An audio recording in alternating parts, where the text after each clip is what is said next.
Bismillahirrahmanirrahim. Assalatu wassalam ala asyrafil salin wa ala alihi wa sahbihi ajma'in. Amma ba'd. Assalamualaikum warahmatullahi wabarakatuh. Mga kapatid sa Islam, nandito naman po tayo para magbigay ng Islamikong pagpapayo patungkol ito sa masamang pagtitipon. Opo mga kapatid, dapat sa isang Muslim, alam niya na ang demonyo ay nag-aabang lang sa atin. Tumitingin at nag-aabang kung meron siyang pagkakataon, papasok siya para linlangin ang mga anak ni Adam. Kasi nga, sila po ay kabilang sa mga jinn. At ang jinn po ay hindi natin nakikita. Katulad sa nabanggit ng Allah subhanahu wa ta'ala sa banal na Quran, sabi niya, A'udhu billahi minash shaitanir rajim, Ya bani Adam la yaftiyannakum syaitanu kama akhraja abawaykum minal jannati yanzi'u anhuma libasahuma liyuriyahuma sawatuhima. Innahu yarakum min kuwa wa qabiluhu min haythu la tarawnahum. Inna ja'alna syayatina awliya lil ladina la yu'minun. Sinabi ng Allah subhanahu wa ta'ala, o anak ni Adam, huwag talaga kayong papatukso kay Satanas kagaya sa pagpalabas niya sa inyong mga magulang mula sa paraiso, kung saan tinatanggal sa kanilang dalawa ang kanilang damit upang ipapakita sa kanila ang kanilang mga masaselang bahagi. Sa katunayan, makikita niya kayo, siya at ang kanyang kalahi habang hindi niyo sila nakikita. Sa katunayan, ginawa namin ang mga demonyo bilang mga kakampi ng mga yaong hindi naniniwala. Kaya po, dito sa sinabi ng Allah subhanahu wa ta'ala, patunay talaga ito na sila po ay nakatago, nag-aabang.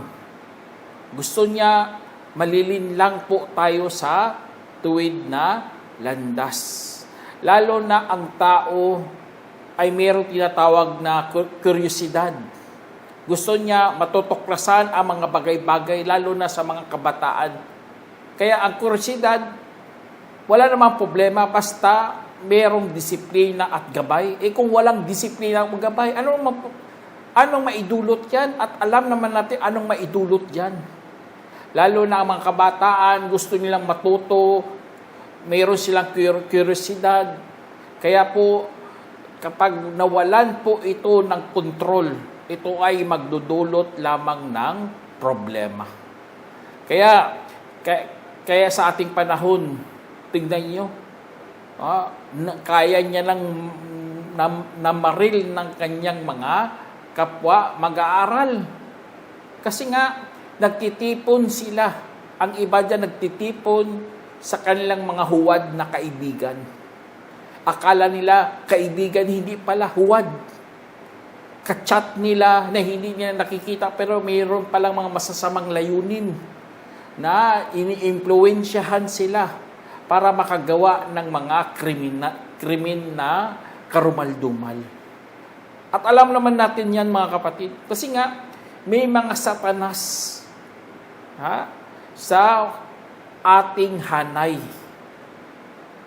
At alam naman natin yan, katulad na nabanggit yan ng Allah, min syarril waswasil khannas, alladhi waswisu fi sudurin nas, minal jinnati wan nas. Laban sa kasamaan na bulong na lumalayo, na yaong bumubulong sa dibdib ng mga tao mula sa mga engkanto at tao. Kaya napakalinaw na pagkabanggit ng Allah. May mga Satanas na mula sa ating balat. Katulad sa ating mga pananalita ng ating dila. Tao. Kaya kung kapag ikaw kasali sa na mga nagtitipon dyan sa mga huwad na kaibigan, ay talagang maliligaw ka po, kapatid. Kaya ang mga masasamang kaibigan, nabanggit talaga ito ng Allah subhanahu wa ta'ala sa banal Quran. nagbibigay talaga ng babala kung ano ang talagang kahinatnan ng ganitong mga masasamang kaibigan. Sabi ng Allah, akhillau yawma idin ba'duhum li ba'din adu illal muttaqin. Sinabi ng Allah, mga matatalik na magkakaibigan sa araw na yaon, para sa bawat isa ay magkalaban bukod lamang sa mga matakotin ninyo. Magiging magkalaban sila sa pagdating ng araw na yaon. Kasi nga, nagsama-sama sila, nagtitipon sila sa mga kasamaan. Inaakay nila ang bawat isa sa kalaswaan, sa mga ikakagalit ng Allah, kinasusuklaman ng Allah. Kaya po, sila po ay magkaaway kasi nga magsisisihan na sila sa kanilang mga pinanggagawa.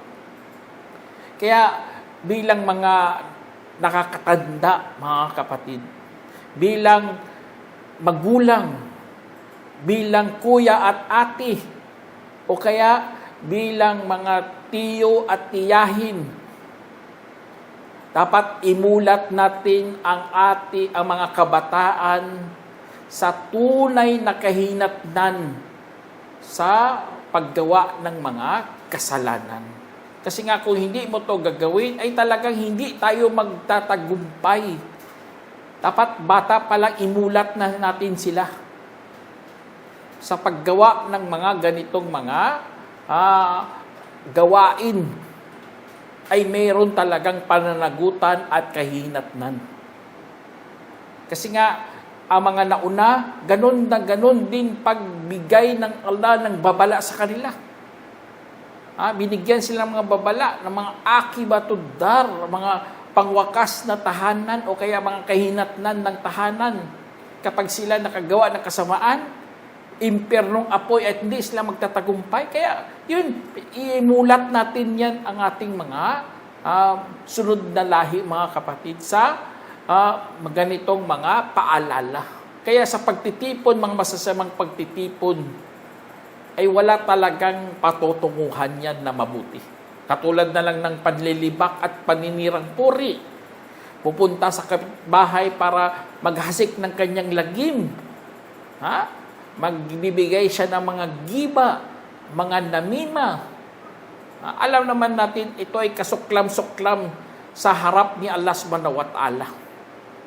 At ang mga ganitong mga gawain na ito ay magiging suliranin pa sa pagdating ng araw ng paghukom. Bagkus ito po ay magiging utang niya. Magkakautang talaga siya. Katulad na nabanggit sa hadith na inulat ni Usama bin Sharik radiyallahu anhu, na nakasaksi ako ng mga badu na Arabo na nagtatanong sa Propeta sallallahu alaihi wasallam, meron ba kaming problema sa ganito?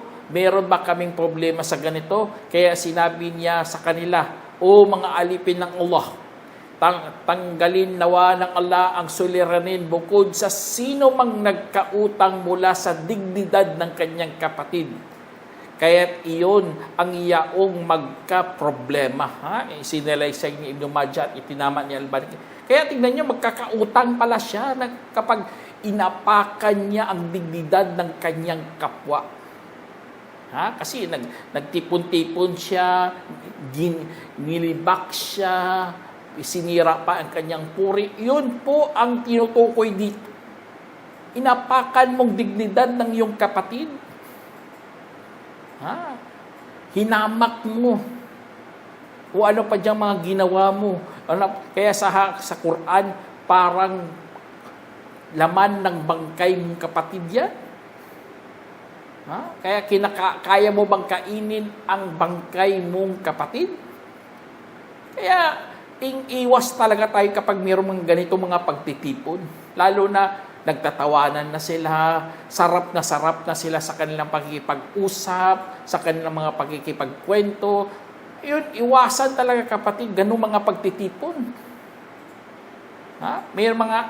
Mayroong ang sahaba, radiyallahu anhu, ang kanyang tinatanong lahat ay mga kasamaan kaysa kabutihan. Kasi nga, katulad sa kwento dito ni Hudayfa bin Yaman, si Hudayfa bin Yaman, laging nagtatanong kay Prophet Muhammad sallallahu alaihi wasallam tungkol sa kasamaan para ang dahilan niya para hindi niya maigawa, hindi siya para makaya niya ng layuan. Kaya ganun na ganun. Kasi nga ang masamang pagtitipon, kapatid, ay talagang nagpapahina yan ng ating pananampalataya. At madagdagan lang ang ating mga kasalanan. Masisira lang ating mga asal. At nakakasira yan ng oras at walang kabuluhan na gawain. Walang kabuluhan gawain po yan. Lumalayo pa ang ating mga puso sa Allah subhanahu wa ta'ala. Kaya mag-ingat sa mga ganitong mga pagtitipon. Kaya sa Islam, binibigyan talaga ng karapatan pati ang lansangan. Pati lansangan, tignan nyo, lansangan, daanan ng tao, binigyan po ng karapatan. Katulad sa inulat ni Abu Sa'id al-Khudri radhiyallahu anhu, na sinabi ng propeta sallallahu alaihi wasallam, mag-ingat sa pag-upo sa mga kalsada. Sinabi nila, wala kaming pagpipilian sapagkat ito ang aming mga lugar sa pagpupulong kung saan kami nag-uusap. Sinabi niya, kung pipilitin ninyong upo sa mga pagtitipon, kung gayon ay ibigyan nyo ng nararapat sa daanan. Sinabi niya, ano ang karapatan ng daan? Sinabi niya, pagbaba ng paningin at pag-iwas sa pananakit at pagsagot ng pagbati ng salam at pag-uutos ng tama at pagbabawal ng mali. Isinalaysay ni Bukhari. Allahu Akbar. Tingnan niyo sa hadith na ito. Lansangan po, kapatid. Kaya ang hindi gumagawa ng pagbigay ng karapatan, tingnan nyo kanilang pagtitipon. Nakikita natin yan sa ating lugar. Nandoon may inuman. Nag-aawitan pa. Binabastos pa mga dumadaang mga kababaihan. Ang problema, lalong dumadami, lalong lumalala. Nagiging sakit na sila sa ating lipunan. Naguhubad pa. Kita pang kanilang mga tiyan, kanilang mga ano pa dyan, anong pinagyayabag mo? Nandyan ka sa daan, umiinom ka, gumagawa ka ng kasamaan, nang babastos ka pa sa dumadaan. Hindi babae, pati lalaki, binabastos na rin. Inaalok ng alak, papainumin pa, papaupiin pa. Kaya wala talagang magandang patutunguhan ng ganito, mga kapatid. Masamang pagtitipon talaga. Kaya mag-ingat sa ganitong mga pagtitipon. Kasi ang lansangan ay merong karapatan. Kaya binababa natin ating mga paningin dyan para hindi mabastos ang mga kababaihan. Para hindi sila mabastos. Kasi kawawa naman sila, dadaan sila, tapos tatawagin mo, babastusin mo, ano pa dyan gagawin mo. Kaya sa Islam, magbawal ka na lang ng mabuti, magbawal ka lang ng kasamaan at mag-utos ng kabutihan para mapalapit ka lalo kay Allah subhanahu wa ta'ala. Kaya sa mga masasamang pagtitipon, lalo na sa panahon natin, merong mga tinatawag ng mga konsyerto o mga concert na ito'y malinaw na masama, mga kapatid, sa Islam. Napakasama talagang gawain po ito. Pero nagbulag-bulagan ang mayroong mga sakit sa kanilang mga puso. Kaya mga iniidolong mga ngawit, nandoon sila. At ito'y napakasama kasi nga nagdudulot ito ng sobrang pagnanasa na hanap-hanapin ng ating mga sarili. Kaya po, ang problema, madali na silang mainip kapag hindi na po matugunan ang kanilang pagnanasa. Kaya tingnan niyo sa concert, grabe talaga ang energy. Napakatindi talaga. Hindi nila alam yan na ito'y mga sakit na po na nagdudulot ng pagpapalayo kay Allah subhanahu wa ta'ala. At hanap-hanapin mo yun ang problema, magiging addict ka dyan. At kapag addict ka na, nakakalimot ka na, nagiging pabaya ka na sa iyong mga obligasyon sa pananagutan mo kay Allah subhanahu wa ta'ala. Kaya, alam naman natin sa panahon natin, panahon ng fitna. Kaya kung kapag ikaw, isa sa mga mahilig sa pagtitipon sa ganitong mga gawain, sa mga pagtitipon na ito, kapatid, ay talagang mapapahamak ka. Merong hadith si Prophet Muhammad na inulat ni Abu Amir o Abu Malik al-Ash'ari na kanyang narinig ang Propeta sallallahu alaihi wasallam na nagsasabi, talagang magkakaroon sa aking pamayanan ng mga pangkat na kanilang pinahihintulot ang pangalunya at sutla, alak at musika at sadyang mananatili ang mga pangkat malapit sa gilid ng bundok na kanilang pinupuntahan, dala ang kanilang mga tupa at darating sa kanila ang mahirap para sa kanilang pangangailangan at sa kanilang sasabihin, bumalik na lang sa amin kinabukasan, kaya't sisirain sila ni Allah sa gabi at ibabagsak ang bundok at gagawing mga unggoy at baboy, ang iba hanggang sa araw na muling pagkabuhay. Isinalaysay ni Bukhari. Sa hadith na ito, mga kapatid, nabanggit dito ang pinahihintulutan nila ang pangangalunya, sutla, alak at mga musika. Ito sa panahon natin nagaganap po ito. Na wala na silang tinatawag na good morals. Wala na. Ang pinag-aaralan nilang mga good morals, nasa aklat na lang, pero kung isa nasa buhay na wala na po. Bagkus, pinagyayabang pa nila ang kanilang mga nagawang mga kasalanan. Kaya, audubillah, kaya naging normal na lang ang pagkikipagkamay nila sa mga kababaihan. Parang wala na eh. Normal na lang makikipagkamay ka sa mga kababaihan o mga babae nakikipagkamay sa mga lalaki. Naging normal. Kaya dahil sa pagiging normal, ibig sabihin, pabaya sila sa pananampalataya. Alam naman natin na may hadith si Prophet Sallam. Sabi dito na inulat ni Ma'qil bin Yasar radhiyallahu anhu na sinabi ng mensahero sallallahu alaihi wasallam, katotohanan ang pagtusok sa ulo ng isa sa inyo ng sinulid mula sa bakal ay mas mainam pa sa kanya kaysa hipuin ang babae na hindi naman pinapahintulutan para sa kanya. Isinalaysay ni Tabarani at ginawang hasan ni Albani. Kaya, yun, mag-ingat. Kaya pagtitipon na yan, ilayo mo talaga ang iyong kamay. Huwag kang makipagkamay. Lalo na kapag ang mga kababaihan nakikisalamuha na wala silang mga mahram, wala silang mga proteksyon, o ano pa dyan, alam naman natin na kasama nila dyan, basta walang mahram, kasama nila si Satanas. Ang sino mang naniniwala sa Allah at sa huling araw na hindi dapat mag-iisa kasama ng isang babae na walang kasamang mahram sapagkat talagang pangatlo nila ay si Satanas. Satanas, mga kapatid. Kaya layuan mo yan, mga ganitong mga pagtitipon. Tapos, kapag may mga ganitong mayroon pang ibang pagtitipon din, lalo na kung merong sugal at alak. Ito nakakatakot sa lahat, alak at sugal. Kasi nga, napakatindi talaga ng perwisyo ito sa ating lipunan, lalo na mayroong sugal. Kasi kung nawala ka na sa ulirat, at magsusugal ka pa, maubos mo talaga lahat mong ari-arian. At malang araw, baka matutulog ka na lang sa lansangan. Kasi nga, ano ka na bankrupt ka na. Wala ka ng pera.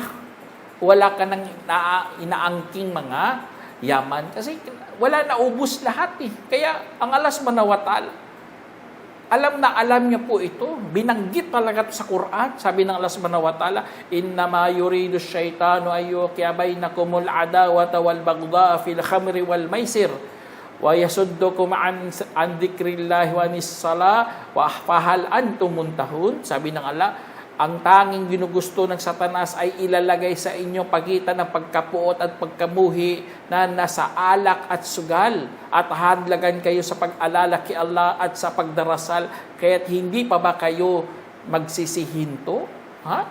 Hindi pa ba tayo magsisihinto? Kapag ikaw nandyan sa ganitong mga kalagayan na ito, dapat huminto ka na, kapatid. Kaya sa pagtitipon na ganito, lalo na ang pamilya mo manginginom ng alak, parang walang selebrasyon kundi bukod merong alak, dapat wag kang makikisalamuha sa kanila sa time na yun. Iwasan mo talaga sarili mo. Huwag kang nadalo. Huwag kang kahit magdalaw, huwag kang dumalaw dyan. Ibahin mo na lang ang ibang araw mo ka na lang dumalaw sa kanila. Kaysa dadalaw ka, tapos nandun sila. Hirap kaya umiwas sa mga ganitong mga gawain. Meron nga akong nakikita, nalulungkot nga ako sa ibang mga kapatid. Nakikita mo, nandun sa Facebook, kasama may mga umiinom ng alak, umaawit ka sa mga karaoke. Nakakalungkot pag-isipin kasi nga mga masasamang pagtitipon niya tapos nandoon ka. Tapos hayag-hayagan pa. Nagpicture ka pa. Lantaran na yan eh. Alam naman natin kasalanan dapat tinatago yan. Kasi kapag nilalantad mo yan, ikaw ay kabilang sa mga hindi papatawarin ng Allah subhanahu wa ta'ala. Yun ang kondisyon sa pagpapatawad ng kasalanan. Dapat huwag mong ilantad. Kaya mayroong tula. Ng tula, sabi sa tula, kung ang kasalanan ay mabaho, ay talagang napakabaho ko na. Subhanallah. Yun ang mga doon. Buti talaga ang ating mga kasalanan hindi bumabaho. Kasi bumabaho ay talagang magiging basura talaga tayo. Kaya ang alak ay alam naman natin, may sinusumpa dyan ang 10. Sumpa, ibig sabihin, malayo sa habag ng Allah. Na inulat ni Anas bin Malik na isinumpa ng Propeta sallallahu alaihi wasallam, hinggil sa alak ang 10. Ang tagatimpla nito, ang magpapatimpla, ang manginginom, ang tagadala, ang dadalhan nito, ang tagatagay, ang tagabenta, ang tagakain ng kita, ang tagabili, at ang magpapabili, isinalaysay ni Ibn Majah at ginawang Hasan ni Albani. Kaya tingnan nyo, napaka-perwisyo talaga ng alak. Akala mo, manginginom lang ang sinusumpa. Hindi. Lahat yan sila. Basta patong hinggil sa alak, meron silang ugnayan, ay talagang sinusumpa po sila ng mahal nating propeta sallallahu alaihi wasallam. Kaya mag-iwas sa mga ganitong mga mga pagtitipon. At ang pinakamasamang pagtitipon, mga kapatid, kapag merong kaugnayan sa relihiyon. Kung merong pagtatambal dyan sa Diyos, ay nakakatakot talaga yan. Kasi pagtatambal yan eh. Tapos, lalo na ang magulang mo kung hindi mga Muslim, inaakay ka pabalik sa paganismo, ay talagang maituring talaga yan na masamang pagtitipon. Meron nga sinabi si Allah subhanahu wa ta'ala, sabi niya, wasaynal insana bilwalidayni husna, wa in jahadaka litushrika bi ma laysa laka bihi ilm fala tuti'huma ilayya marji'ukum fayunabbi'ukum bima kuntum ta'malun. Sinabi ng Allah, at aming itinagubilin sa tao na maging mabuti sa kanyang magulang, at kung magpunyagi silang dalawa sa iyo upang tatambalan mo ako na wala ka naman roong kaalaman, kung gayon ay huwag mo silang susundin. Patungo sa akin ang babalikan ninyo at sa kababalitaan ko kayo ayon sa dati ninyong mga ginagawa. Kaya huwag nating sundin itong sinabi ng Allah. Nagiging wajib po ito. Kasi utos ng Allah, klaro-klaro, malinaw. Kapag sabi niya, anak, halik anak, sambahin natin ulit to, ang ating mga ribulto, o anak, mag-alay ka naman, huwag kang susunod kasi nga kabilang yan sa masamang pagtitipon. Okay lang kung family reunion, wala mga ganitong mga usapin. Kasi nandyan ka, pagkamustahan ka sa iyong pamilya, sa iyong mga kapatid, sa iyong mga pamangkin, wala problema doon. Pero kung may mga ganitong usapin, mayroong pagtatambal, may shirk, may nandyan ka. Tapos magpapapicture ka pa talaga sa likod mo, cross. At ipopost mo pa talaga sa Facebook. Parang walang prinsipyo, wala kang prinsipyo eh. Wala kang dignidad dyan eh. Tapos parang inaapakan mo pang ating reliyong Islam. Kaya sa mga ganitong mga usapin, lalo na sa mga masasamang pagtitipon, ay dapat layuan na yan ng mga Muslim. Kasi nga, mayroong kinalaman ang ating reliyon. Dapat ingatan mo yan. Dapat lumayo ka sa mga bid'a, sa mga kufur o mga shirk. Lalo na nung Muharram, nagpa-picture ka sa likod mo si Hussein, subhanallah. Alam mo naman ang Ashura, isa sa mga pinagdidiwangan yan ng mga hindi tulad natin. Ang Ashura dapat fasting yan eh, hindi nagluluksa ka dyan, tapos nagpa-picture ka pa talaga dyan. Kaya mga bid'a, kufur, shirk, basta may marinig kang may mga ganitong mga pagtitipon, ay wag kang dumalo, kapatid. Lalo na merong alay. Merong alay, subhanallah, napakatinding kasalanan talaga kapag kasali ka sa nag-alay. Merong ngang inulat si Salman na sinabi niya, pumasok ang isang lalaki sa paraiso dahil sa langaw at isang lalaki na pumasok sa impyerno dahil sa langaw. Sinabi nila, paano iyon? Sinabi niya, mayroong dalawang lalaki na dumaan sa isang pangkat ng mga tao na may rebulto, na walang sino man ang maaring dumaan doon nang hindi nag-aalay ng kahit ano. Sinabi nila sa isa sa kanila, mag-alay ka kahit ano. Sinabi niya, wala akong anuman. Sinabi niya, mag-alay ka kahit langaw. Kaya't nag-alay siya ng langaw at saka pinakawalan. Kaya't pagkalaunan ay nakapasok siya sa impyerno. Sinabi nila sa isa, mag-alay ka kahit langaw. Sinabi niya, hindi ako mag-aalay ng kahit ano sa sinuman maliban kay Allah.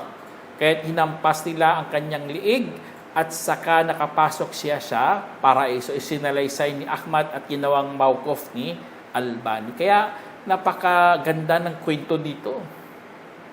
Hindi talaga siya nag-alay, hindi niya sinunod ang naunang tao na napa-impyerno kasi nga nag-alay ng langaw sa Diyos-Diyosan. Kaya lahat po ng mga pagtitipon, basta mayroong taghihikayat ng paggawa ng kasalanan, ay dapat layuan ng mga Muslim. Huwag kayong dumalo. Huwag kayong makipag-isa. Lalo na mayroong paghahamak sa reliyon.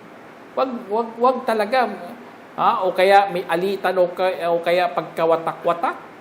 Huwasan talaga ng mga Muslim para magiging matino po ang ating pag-iisip at maging mabuting tao ka sa harap ni Allah subhanahu wa ta'ala.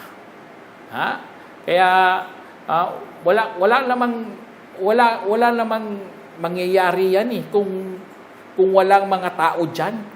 May mga tao. Kaya buksan talaga kagad ang iyong mata. Imulat sa katotohanan para hindi ka po mapapahamak ng kasamaan.